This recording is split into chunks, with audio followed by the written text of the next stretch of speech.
Mbote mingi ba ndeko balandi banso ya rubrique na biso tobengi Écho du gouverneur.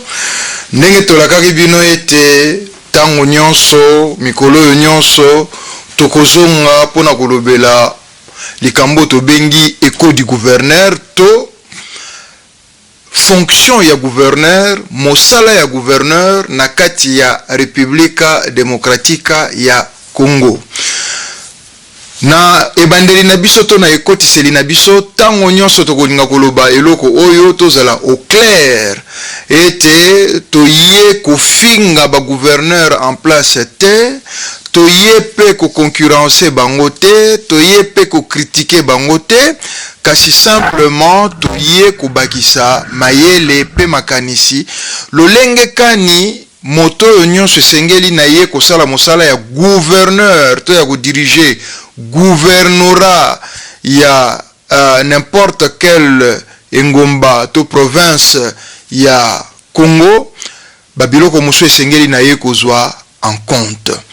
Raison pour laquelle tosalaki rubrique oyo, c'est justement pour nous compléter, c'est justement pour donner des idées de reconstruction, c'est justement pour participer justement aux efforts de la reconstruction, d'embellissement et du bien-être communautaire que nous avons décidé de créer ces rubriques Écho du gouverneur. Les votes, Augustin Mukamba dans la peau du gouverneur.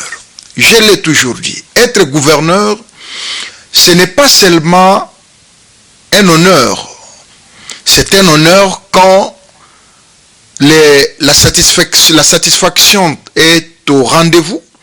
C'est un honneur quand les objectifs sont atteints. C'est un honneur quand la stabilité est au rendez-vous. C'est aussi une responsabilité. Et ça dit responsabilité dans le sens que milimo ya bato, ezalo kwa moto okumba mutuka, ebele ya milimo ya bato efandi na maboko ya tata gouverneur na niveau ya province to mama gouverneur. Parité ezali esengeli na biso kondima yango.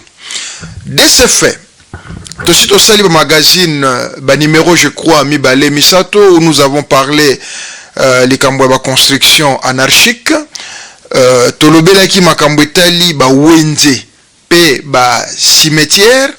Et aujourd'hui, nous allons essayer d'aborder les points liés à la propriété provinciale, propriété locale et locale motote, mais propriété locale bompeto, et la question évidemment des embouteillages dans certaines villes du Congo ou dans certaines provinces.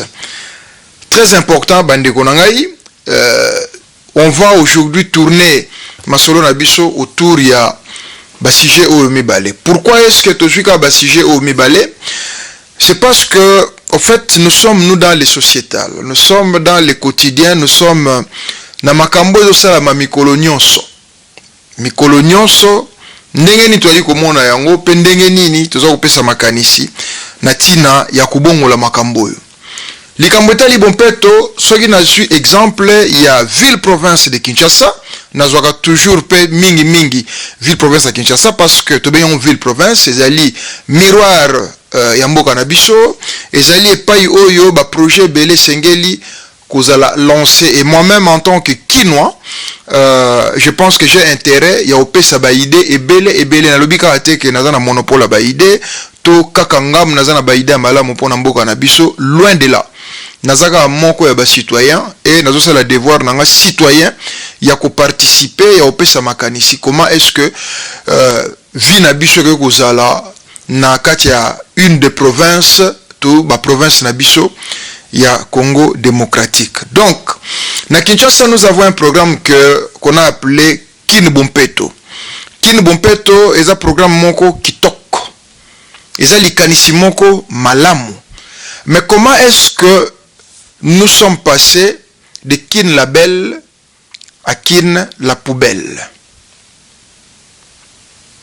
Pourquoi est-ce que le programme il y a kin Bumpeto eza ko simba te na niveau ya ville province ya Kinshasa. Pourquoi? Bande konanganga na zongi saka biso toujours dans l'histoire. Histoire ya kitoko na linga histoire mingi, et raison pour laquelle d'ailleurs j'encourage les gens, surtout les jeunes gens, à vous informer. Les autres ont vivre un virement où ba mikolo ebele ou ba vivaki e bandeli, il y a un certain moment, un certain changement, il y a République démocratique du Congo ba koli. Et au côté na phase il y a une autre génération mingi bazaki ba témoin à histoire te. Donc so basala qui est fort, il y a ko s'informer te, il y a ko se renseigner te, et vous allez bango pas si faut ba continuer action, il y a reconstruction. Ya kosala Congo ndenge ba Congolais ba lubaka ba Congomani ba lubaka RDC iloko makasi. Donc je vous encourage vraiment na histoire. Tolandaka ka histoire mundela elibisote, mais il faut aller se renseigner na baebi auprès de ceux là qui ont vécu, parce que bango bayebi ba monaki ende boyebi ke mingi na ba culture na biso lolenge ba lubaka que l'histoire se transmet très souvent de bouche à l'oreille, contrairement à Bamboka Mendele où histoire est kendeke na mikanda pe koma maka et pe qui cité to koma. Mais ba génération elle le faut boyoka po bokoma parce que ba mikolo ba yebi me ba komité ba koyika koloba. Mais bino boyoka pe bokoma yango ezali na mutu ya makasi pona mboka na biso. Vous savez, ville ya Kinshasa ezala ki ville moko kitoko makasi. Ba benga ngo kin la belle elengi ya kufanda na mboka o ba benga mboka elengi ezalaki na kata mboka wana du jour au lendemain lelo Kinshasa ezali suna elengi te ba kinwa ba komi ko kima Kinshasa pona ko bima ba kinwa ba komi ko préférer même gozonga mboka parce que il y a quelque chose qui a changé. Na kolobela vie sociale telelo na ina lobela kaka likambo etali Bumpeto. Datant tozalaki na ba service loka ba service ya ba hygiène qui dépendait d'ailleurs, qui était supervisé na niveau ya ba commune ya ba zone à l'époque. Et pas iwapi ba tu service hygiène ba koleka lopango moko kotala ba wa contrôler chambre pas yola la raté, c'est pas ça. Batali lopango na condition nini, batali ba toilette na kata lopango na condition nini, batali libanda ya balabala na condition nini. Et dans nos habitudes, vous remarquerez que na ebité soki makambo eza kaka, il y a certains quartiers où na tongo bato avant ba mabake ne misala, une des premières opérations ya laka kukombola. Kukombola c'est bien, pour emona na bien pour la propre. Mais nasi ya kukombola wana conséquence nango eza na makambo ebele oyo ezo participer na kubebisa image ya ville ya Kinshasa, c'est-à-dire finalité tant on a kombo na longoli salité bosoto nanga na ti yango wapi. Bandeko ba bolingo, c'est triste. À un moment donné, suite ya non respect parce que makambo ne sona web sabino eza na logique. Na bandaki na makambo etali ba construction anarchique. Lelo nazoki na bino na logique oyeb sabino makambo etali toloba insalubrité.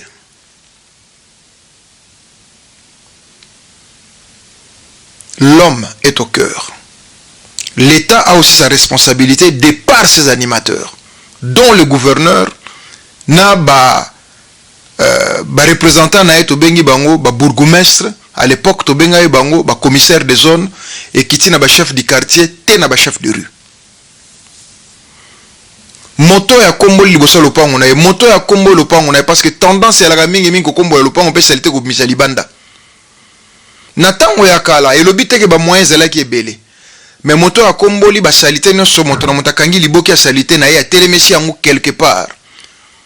Et tant on pousse koleka, ils ont récolté la salité wana ils ont que nango et pas eux bazan a besoin de salité wana parce que salité ne se lie à kuboa kate monsieur ko kubonga mafimie pour na bilanga monsieur ko servir pour kokunda mabulu monsieur ko servir pour makambo ebele d'ailleurs na mboka mondele lelo basali ba bloko benga ba déchetterie et pas wapi poubelle ne se la ka trier o nyo so ko récupérer o no so ko retraiter yango pe oya kobwaka bobwaki oya ko limwisa bo limwisi babengi yango incinération.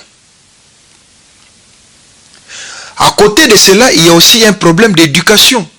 Na kati ya ba école et pas wapi to alai ko yekola tozalaki na ba cours ya hygiène. Non seulement ba service à hygiène ezalaki na mité loto alaki na ba cours ya ba hygiène où les professeurs contrôler ndenge nini mwana ye na classe, est-ce qu'elle a propre, est-ce qu'elle a coupé za moko, c'était bien repassé, est-ce que la chemise a été nettoyée le week-end, est-ce que mwana sukolaki, est-ce qu'il va bien, est-ce qu'il est venu propre. Non, quand on a des détails personnels, mais na tamboli na o etali salubrité ou insalubrité publique. Je vu de l'argent sortir pour des campagnes X, Y. Mais est-ce qu'il y a un programme approprié, bien développé d'ailleurs, sur la question il y a responsabilité en matière de salubrité ou d'insalubrité? À quoi servent nos télés? Tous les chroniqueurs et belé na ba chaîne YouTube au Batno Swazolanda. Tous les groupe WhatsApp et belé au Batno Swazolanda. Nous avons ba chaîne ya télé bebo mbokelenki. Est-ce qu'il y a des rubriques réservées la sensibilisation sur la responsabilité? Il y a l'ikambo etali salubrité ou insalubrité. Parce qu'il y a des dérivés.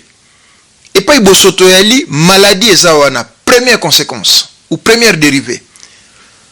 Et qui dit maladie, c'est difficulté en plus na niveau ndenge bo vie ezali déjà passé na kata bambo kanabiso.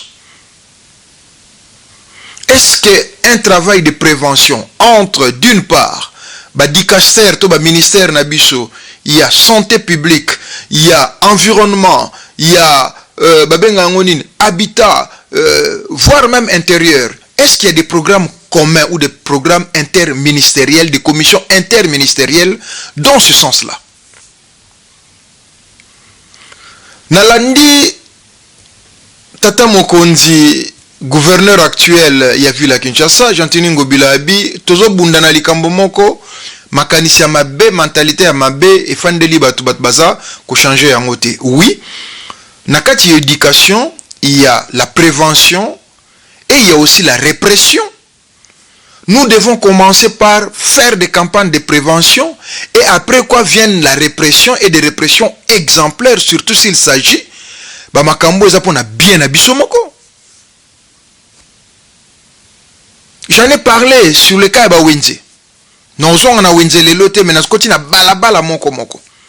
Nous avons des clubs de jeunes, des associations, des églises partout. La seule église d'ailleurs que j'ai vu associée dans l'histoire de propriété, c'était l'église Liloba. J'ai vu quelques actions. Mais pourquoi pas mobiliser la société civile telle que l'association dans des campagnes de sensibilisation sur la propriété, moto yeba que bosotozo sala l'état te moto komisa la yomoko za en danger yomoko. Pourquoi pas les faire? Nous avons des émissions à grande audience. Pourquoi pas prendre le temps pour sensibiliser et pourquoi pas des sanctions exemplaires? On peut créer même une police ou on peut ajouter à la police une mission de contrôle. Il y a salubrité, il y a propriété, il y a bon péto. Une fois par mois, passer dans les parcelles, aller visiter ce qui se passe, côté la toilette, et c'est bien comment ça va garantir andako, c'est bien comment ça va loyer andako. Mais dans quelles conditions, surtout dans des cours communes, batbazo vivre?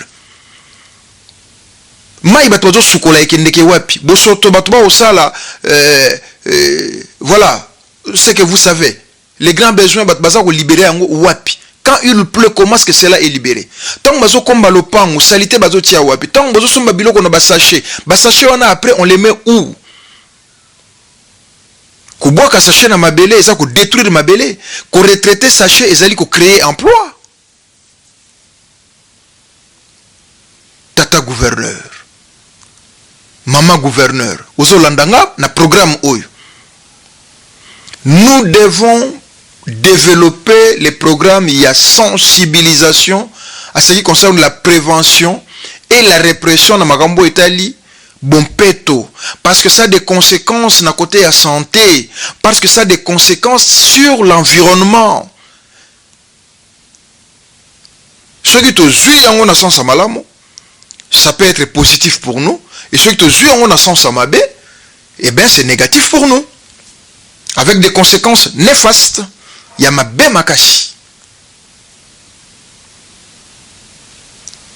L'État a ses responsabilités, non seulement na katia, na programme wana, soit na kokota na détail par exemple sur l'aspect prévention, et c'est par exemple na Mbulamatari, co-organisé via ba commune, par ba bourgmestre.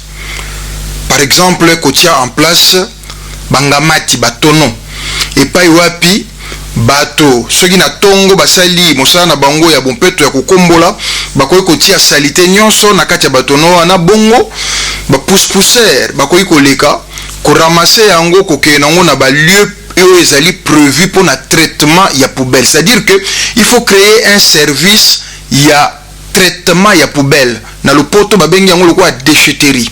Na kati ya déchetterie wana bango bakoyeba esengeli na bango kolongola o babengi ba pet oyo elongoli oyo babengi ba sachet tant nazo ba pet, c'est-à-dire ba melange bo melaka ba mai ba sachet manzanza pe bongo na bongo oyo kotikala bayebi sikani bakotia yango.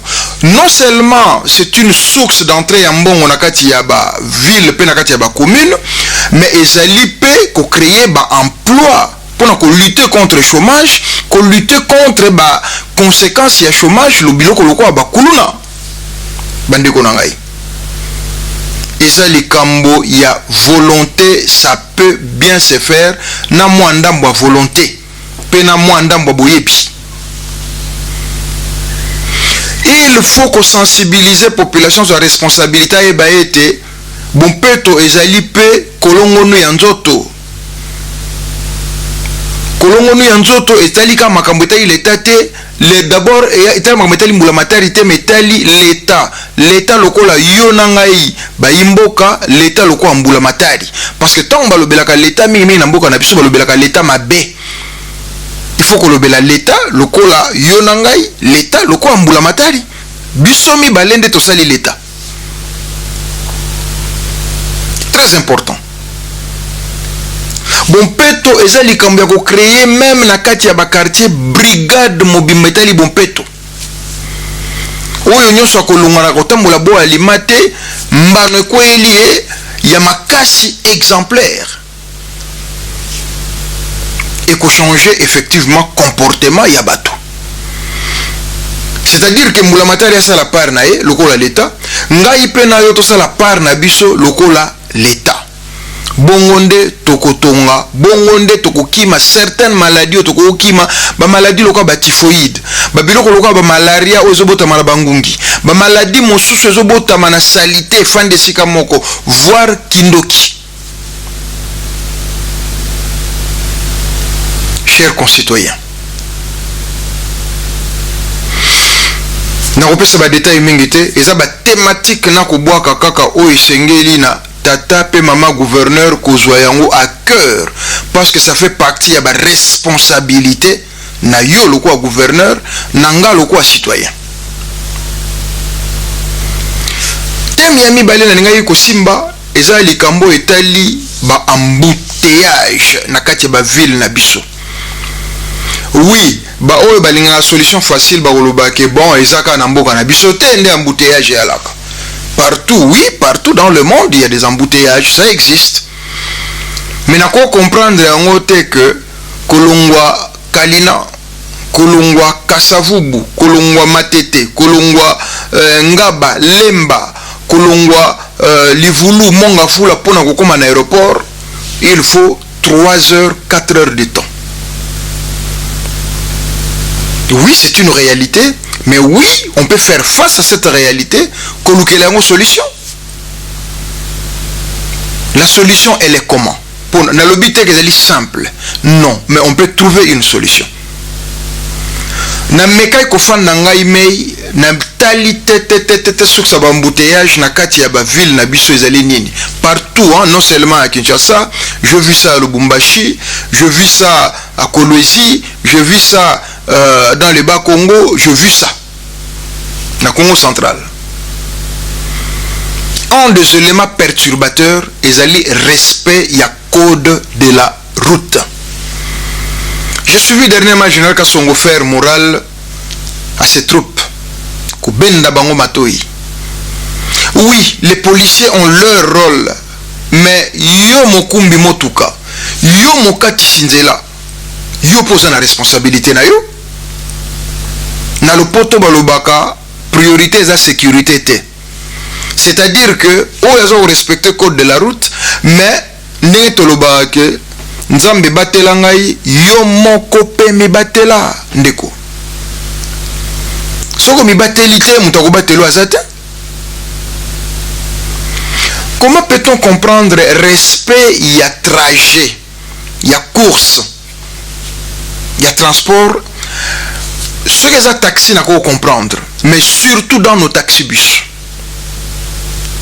Et ça respecter, ça dépendre pas et normalement là-bas client na baluki kawana sans tenir compte il y a code de la route, sans tenir compte il y a des conséquences que ça. Ce qui botali est belé à bambouteillage lelo, ce qui na ville sous ville province à Kinshasa, c'est dû na ba transport public na biso, notamment ba taxi biso ba taxi na biso.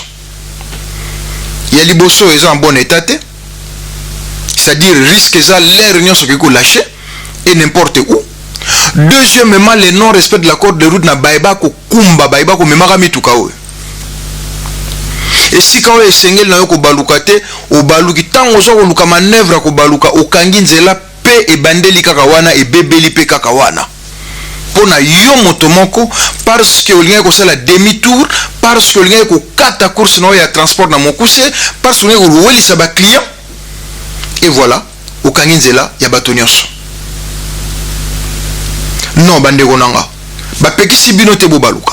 Bapekisi bino te bosala demi-tour, mais tala et pas inini pe na condition ni ko sala d'abord demi-tour. Tala na condition ni ne pas inini, il y a des endroits prévus au babengaka ba rond-point.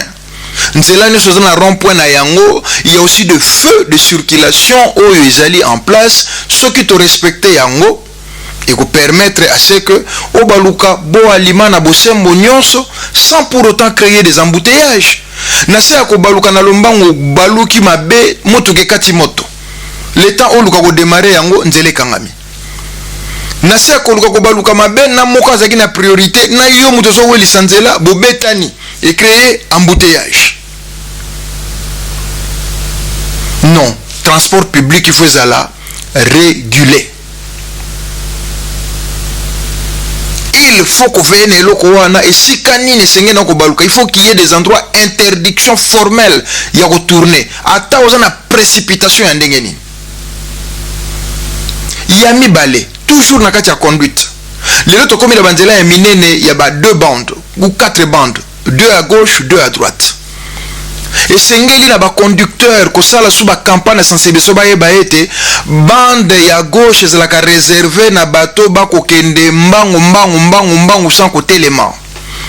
Et ba transport public par respect na sécurité ya bato ba ko mema na ya bango moko et sengeli na bango ko tikala kaka na bande ya droite. Ponani na bande à droite parce que ils ont des arrêts fréquents.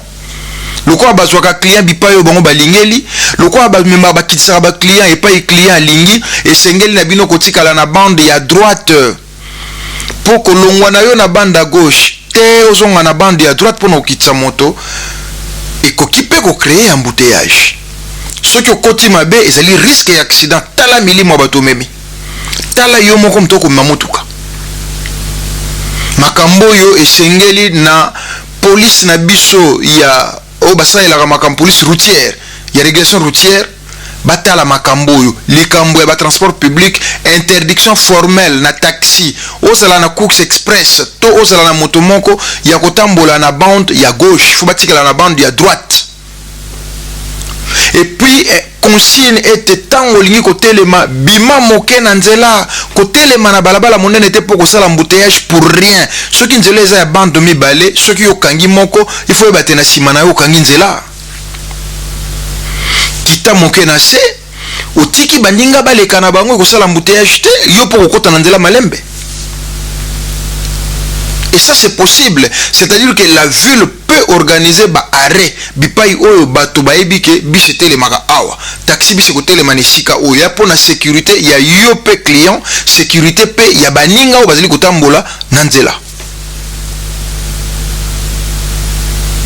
ça relève de la responsabilité il y a ville pour organiser makambo pour kobongisa sika o mitu kesengeli kotelema ezali kambo ba milliards te ezali kambo ya volonté, c'est-à-dire que on peut faire en sorte que chaque 5 mètres ou chaque 3 mètres tu réserver l'espace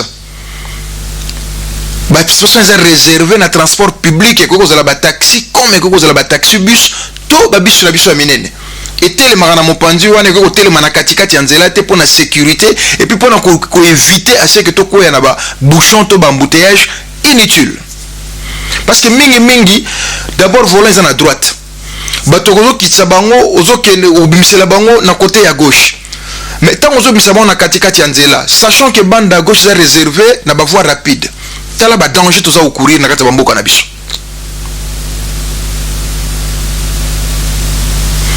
Tata gouverneur, j'en dirai pas plus, mais ce sont des thèmes. Bah détails et Golandaka après, ce sont des thématiques autour de la mesa. Et zalité que toko ça la morale à qui que ce soit, mais ambo cannabis. Si nous-mêmes nous ne nous mettons pas pour reconstruire notre pays, nous devons reconstruire en azate. C'est vrai, nous sommes forts en matière de parler. C'est vrai, to lingimbo cannabis. Mais photo sala, bolingo kendegena misala, babengi yango zola na misala, bande konaso kimbangi se baloba yango mibe kope misala. Tant que nous-mêmes nous n'allons pas respecter ma condition oyo, sachez-le que toko tourner kaka rond, toko critiquer kaka ba gouvernement, toko critiquer kaka ceux qui viendront diriger, toko critiquer toko tika la kozwa ka solution atamba la moko te. Chers amis, nalobi moi mingi, l'écho du gouverneur, Augustin Mukamba dans la peau du gouverneur. Je vous remercie.